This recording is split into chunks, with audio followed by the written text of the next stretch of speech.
Mundo ng pole vault matapos makasungkit ng ginto sa China, bronze naman ang naiuwi ni Filipino pole vaulter EJ Obiena matapos lumahok sa init indoor meeting. Karlsruhe ang naging laro sa pagtutok ni match point Millie Borja.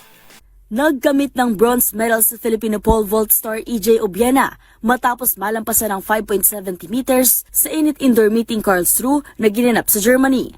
Napunta ang gintong medalya kay Norway's Sondre Mogens Guttormsen na tumalo ng 5.84 meters, habang silver naman sa American Cole Walsh matapos maklear ang 5.78 meters. Dumating ang podium finish ni Obiena matapos ang isang mahirap na biyahe, ilang araw lamang pagkatapos niyang makompleto ang kanyang Asian Slam sa pamamagitan ng pagwawagi ng gold medal sa Asian Indoor Championship sa China. Bago ang Karlsruhe meet, inamin ni Obiena na muntik na siyang hindi makalahok dahil sa issue ng schedule at biyahe.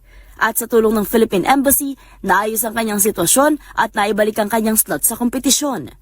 Matapos ang kanyang bronze medal finish, sinabi ni Obiena na kakailanganin niyang muling suriin ang kanyang kalagayan dahil sa pagod na dala ng biyahe.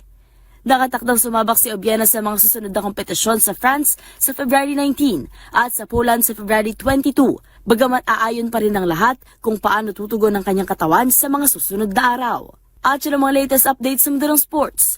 Para sa MBC TV Network News, ito si Millie Borja ng DZRH TV, una sa Pilipinas, una sa Pilipino.